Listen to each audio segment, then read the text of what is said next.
নমস্কাৰ, এই মুহূৰ্তৰ অন্য এটা জৰুৰী খবৰ লৈ আহিছোঁ। অসমৰ বিজেপি চৰকাৰে ভূমি সংশোধনৰ নামত মুছলমানক অন্যায় কৰিছে। আদানীক মাটি দিবলৈ মুছলমানক টাৰ্গেট কৰি লৈছে এইখন বিজেপি চৰকাৰে। চৰকাৰে মুছলমানৰ ওপৰত উচ্ছেদ চলাই পৈশাচিক আনন্দ লাভ কৰিছে বুলিও একাংশই অভিযোগ উত্থাপন কৰিছে। আৰু বিজেপি চৰকাৰৰ এই উচ্ছেদ অভিযানক লৈ পুনৰ গৰজি উঠিছে AIUDF। কিছু তথ্য আছে জন। আমি ইতিমধ্যে উল্লেখ কৰিছোঁ, অসমৰ বিজেপি চৰকাৰে ভূমি সংশোধনৰ নামত মুছলমানক অন্যায় কৰিছে। আদানীক মাটি দিবলৈ মুছলমানক টাৰ্গেট কৰি লৈছে এইখন বিজেপি চৰকাৰে। চৰকাৰে মুছলমানৰ ওপৰত উচ্ছেদ চলাই পৈশাচিক আনন্দ লাভ কৰাৰো অভিযোগ উত্থাপন হৈছে। বিজেপি চৰকাৰৰ উচ্ছেদ অভিযানক লৈ পুনৰ গৰজি উঠিছে AIUDF। খিলঞ্জীয়া মুছলমানৰ সৈতে অন্যায়, অত্যাচাৰ, হাৰাশাস্তি কৰিছে এই চৰকাৰখনে। গৰুগুটিৰ উচ্ছেদিতই আজিলৈকে নাপালে কোনো ধৰণৰ সংস্থাপন। আৰু মুছলমানক চৰকাৰে স্বৈৰাচাৰী, অমানৱীয়, অসাংবিধানিকভাৱে উচ্ছেদ কৰিছে বুলিও উল্লেখ কৰা হৈছে। হাছিলা বিল, লখিমপুৰ, ধুবুৰী, চাপৰ, বিলাসীপাৰা উচ্ছেদক লৈ এবাৰ AIUDF সৰব হৈ পৰিছে। উচ্ছেদ অভিযানক লৈ চৰকাৰৰ সমালোচনা AIUDFৰ বিধায়ক আমিনুল ইছলামৰ। এখন কল্যাণকামী ৰাজ্যত নাগৰিকৰ সুৰক্ষা দিয়াৰ দায়িত্ব চৰকাৰৰ। উচ্ছেদৰ পূৰ্বে চৰকাৰে মানুহখিনিক কিয় একো ব্যৱস্থা কৰি দিয়া নাই বুলিও মন্তব্য কৰিছে। আৰু এই চৰকাৰে কিমানজন লোকক বাংলাদেশী বুলি প্ৰমাণ কৰিব পাৰিছে। মুখ্যমন্ত্ৰীৰ পেপাৰৰ ডেডলাইন লোৱা ব্যৱস্থাই ৰাইজক বিপদত পেলাইছে। অসমৰ বিজেপি চৰকাৰে ভূমি সংশোধনৰ নামত মুছলমানক অন্যায় কৰা বুলিও মন্তব্য AIUDFৰ। আদানীক মাটি দিবলৈ মুছলমানক টাৰ্গেট কৰি লৈছে এইখন বিজেপি চৰকাৰে। আৰু চৰকাৰে মুছলমানৰ ওপৰত যি উচ্ছেদ চলাই পাশবিক আনন্দ লাভ কৰিছে বুলিও তেওঁলোকে মন্তব্য কৰে। আৰু বিজেপি চৰকাৰৰ উচ্ছেদ অভিযানক লৈ পুনৰ গৰজি উঠিছে AIUDF। মন্তব্য আছে, আগবঢ়াইছোঁ। অসমৰ যি চৰকাৰ, হিমন্ত বিশ্ব শৰ্মা ডাঙৰীয়াৰ নেতৃত্বত যি চৰকাৰ, এই চৰকাৰক অসমৰ ভূমি নীতিলৈ যি সমস্যা, এই সমস্যাটো তেখেতে মাৰাত্মকভাৱে ভূমি সংশোধনৰ নামত ভূমিৰ ওপৰত যি অত্যাচাৰ ইয়াত চলাই আছে, এইটো কিন্তু সকলো দৃষ্টিগোচৰ হৈছে। আজি বিভিন্ন সময়ত আমি দেখিছোঁ, এই চৰকাৰ অহাৰ পিছৰ পৰাই গৰুখুটিৰ উচ্ছেদ হ'ল। গৰুখুটিৰ উচ্ছেদৰ পিছত কি হৈ আছে, গৰু চৰৰ ঘটনা চব আপোনালোকে জানে। মানুহবিলাক আজিলৈকে কোনো ঠাইত ব্যৱস্থা কৰা নহ'ল। বিভিন্ন ঠাইত, অসমৰ এটা আমি নাম ধৰিব খোজা নাই। আজি আপোনালোকে দেখা পাইছে, সেইদিনাখন মানে আমাৰ হাছিলা বিলত হ'ল, সেইদিনা আমাৰ গুণগুণৰ তাত আমাৰ লখিমপুৰত যিটো হ'ল, আজি আমাৰ চাপৰত যি হাজাৰ হাজাৰ বিঘা মাটি উচ্ছেদ কৰি আছে। আমাৰ কথা হ'ল যে অসমৰ মাটি যদি ক'ৰবাত দিবৰ প্ৰয়োজন আছে, তাত এটা ছিষ্টেম থাকিব লাগে। এনেকুৱা স্বৈৰাচাৰীভাৱে, অমানৱিকভাৱে, অসাংবিধানিকভাৱে, মানে আনকনষ্টিটিউচনেল, ইললিগেল আৰু আমাৰ ইনহিউমেন ৱে যি হিচাপত মানে ইভিকশ্যন চলি আছে, উচ্ছেদ চলি আছে, এই উচ্ছেদ প্ৰক্ৰিয়াত আমি সৰ্বভাৰতীয় সংযুক্ত গণতান্ত্ৰিক মৰ্চাই তীব্ৰ ভাষাৰে আমি এইটো কণ্ডেম কৰিছোঁ, ষ্ট্ৰংলি কণ্ডেম কৰিছোঁ।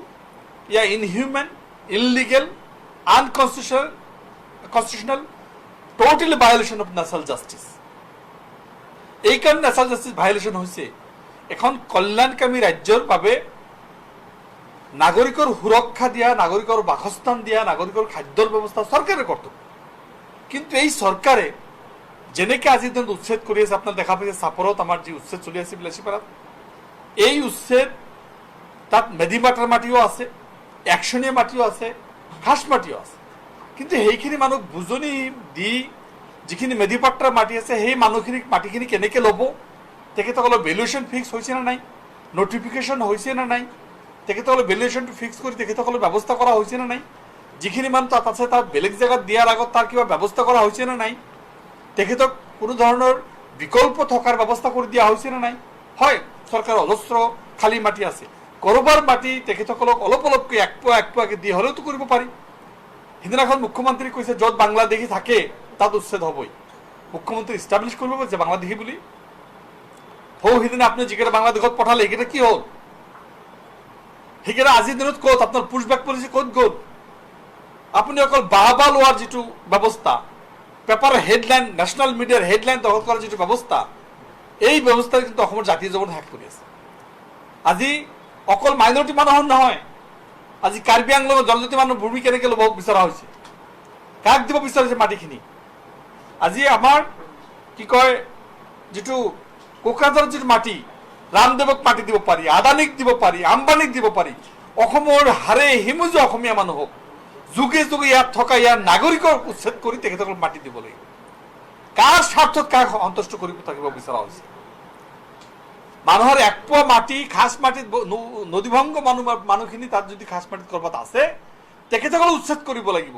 অবাধ সম্পত্তি কৰিব পাৰি তেখেতসকলে এইটোত কোনো আপত্তি নাই এইটোত কোনো আইন নাথাকে এইটোত ল্যান্ড পলিসি কাম নকৰে একেটা সময়ত চৰকাৰৰ যি ব্যৱস্থা এক হাতেৰে তেখেতসকলে বসুন্ধৰা 1, 2, 3 জৰিয়তে ভূমি প্ৰদানৰ নামত যে নাটকটো কৰি আছে আৰু at the same time another hand কাৰোবাক উচ্ছেদ কৰি থকা হৈছে কাৰোবাক ভূমি প্ৰদান কৰা হৈছে কাৰোবাক ভূমিৰ পৰা উচ্ছেদ কৰি থকা হৈছে আৰু এই ভূমিখিনি আদানী আম্বানী গতাই দিয়াৰ যি ব্যৱস্থা আমি এই বস্তুটোক আমি তীব্ৰভাৱে গৰিহণা দিছো আজি আমি ভয় কৰি আছো সেইখিনি ঠাইলৈ আমি যাবৰ কাৰণে ভয় কৰি আছো কিহৰ কাৰণে ভয় কৰি আছো আমি একমাত্ৰ ভয় কৰি আছো এই কাৰণেই তাত আমি গলে সাধাৰণ জনতা উত্তেজিত হৈ প্ৰশাসনক আক্ৰমণ কৰি দিব পাৰে আমাৰ ভয় লাগে মানুহখিনি আজি নিজৰ ঘৰ বাৰী হেৰুৱাৰ যিটো যাতনা সেই যাতনাৰ কাৰণে যিটো অৱস্থা হৈছে আজি ছ'চিয়েল মিডিয়া চাব নোৱাৰি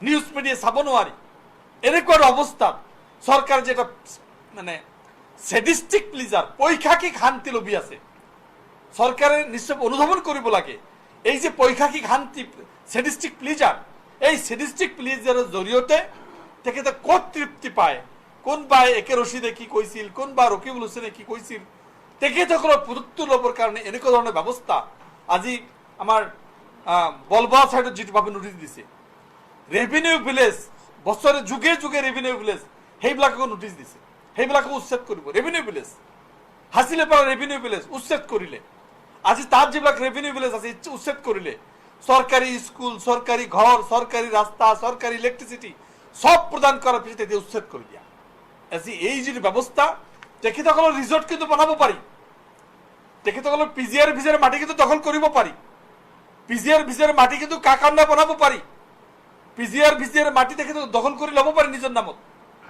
ৰিসোৰ্ট কিন্তু ফৰেস্টেৰ মাটি বনাব পাৰি এটো কোনো আপত্তি নাই অকল মাইনৰিটি মানুহখিনি ক'ত থাকে তাৰ ক্ষেত্ৰত তেখেতসকলৰ নজৰ আজি আমি এটা কথাই ক'ব বিচাৰিছো ল্যান্ড পলিসি 2019 যেটো লোৱা হৈছে অসম চৰকাৰ জৰিয়তে এই ল্যান্ড পলিসিৰ জৰিয়তে অসমৰ ল্যান্ড বেলেগক গতাই দিয়াৰ যেটো ব্যৱস্থা আজি কাৰ্বি আংলঙৰ মাটি আদানী দিয়া হৈছে কাৰ্বি আংলঙৰ 6 আন্ডাৰত নহয় নেকি ট্ৰাইবেল বেল্ট এণ্ড ব্লক নহয় নেকি আদানী কেতিয়াৰ পৰা ট্ৰাইবেল হ'ল আম্বানী কেতিয়াৰ পৰা ট্ৰাইবেল হ'ল ৰামদেৱ কেতিয়াৰ পৰা ট্ৰাইবেল হ'ল আজি কিন্তু এই সকলো বস্তু আমাৰ অসমৰ মানুহে চাই আছে আমি আমাৰ এআইইউডিএফ এৰ ফালৰ পৰা আমি তীব্ৰভাৱে গৰিহণা দিছো মুখ্যমন্ত্ৰী যদি ন্যূনতম মানে লোয়েস্ট যদি আজি তেখেতৰ চিন্তাধাৰা থাকে সুপ্ৰিম কোৰ্টৰ নিৰ্দেশনা মানি এই মানুহখিনিক এটা বিকল্প ব্যৱস্থা ইমিডিয়েট কৰিব লাগে আদাৰৱাইজ অসমৰ ৰাইজে কিন্তু চাই আছে যে এইটো তেখেতে কি কৰি আছে কি কৰিব বিচাৰি আছে মোৰ এটা ব্যক্তিগত বোধ হৈছে যে আজি এনেকুৱা উচ্ছেদৰ জৰিয়তে আগৰবাৰ কেতিয়াবা বিভিন্ন সময়ত বিভিন্নভাৱে ৰাজনীতি কৰে এইবাৰৰ থেকে 26 নিৰ্বাচনটো এইবিলাকৰ হিন্দু মুসলিম গৰু গাউৰী মাটি উচ্ছেদ মই মানে কি কয় বিপিচলিহাৰ পিছত মই মুখ্যমন্ত্ৰী যি এইবিলাক কৰিছো এনেকুৱা ধৰণৰ এটা নতুন নাটক যেটো আমি ব্ৰিটিছে কৰিছিলে ল্যান্ড আমাৰ যেটো লাইন পথা কৰিছিলে আজি ঠিক একেটা অৱস্থায় এইজনে অঘোষিত এটা লাইন পথা কৰিব বিচাৰিছে এটা বিভেদৰ ৰাজনীতি ইয়াত কৰিব বিচাৰিছে আমি কিন্তু সৰ্বভাৰতীয় সংযুক্ত গণতান্ত্ৰিক মৰ্চাই এই সকল বিস্তক আমি কন্ডেম কৰিছো যে মাননীয় মুখ্যমন্ত্ৰী ন্যূনতম ৰাজধৰ্ম যদি পালন কৰিব খোজে ৰাইজৰ যদি মুখ্যমন্ত্ৰী হয় অসমৰ প্ৰতিটো জনগোষ্ঠীৰ প্ৰতিটো মানুহৰ মুখ্যমন্ত্ৰী হয় প্ৰতিটো অঞ্চলৰ মুখ্যমন্ত্ৰী হয় এনেকুৱা যদি বিভেদ মই সেকুলাৰ নহয় মই হিন্দুৰ হৈ কাম কৰিম এইবিলাক কথা ক'লে আমি লাজ পাওঁ আমি লজ্জিত হৈ যাওঁ যে আমিও এইখন অসমৰ বাসিন্দা, আমি এইজন মুখ্যমন্ত্ৰীৰ আণ্ডাৰত এজন ব্যক্তি, আমি অত্যন্ত লজ্জিত অনুভৱ কৰোঁ। এই সমস্যাটো সমাধান কৰিবৰ কাৰণে অসম চৰকাৰে এটা বিশেষ ব্যৱস্থা ল'ব লাগে, আদাৰৱাইজ এনেকুৱা চিষ্টেম কেতিয়াও চলিব নোৱাৰে। লেণ্ড যদি কাৰোবাক ইভিকশ্যন কৰিব লাগে, হয় গভৰ্ণমেণ্টৰ লেণ্ড গভৰ্ণমেণ্টে ল'ব পাৰে বহুত সময়ত, কিন্তু আমি দেখিছোঁ পাণবাৰী ছ'চাইটিৰ লেণ্ড তেখেতক ল'ব বিচাৰিছে।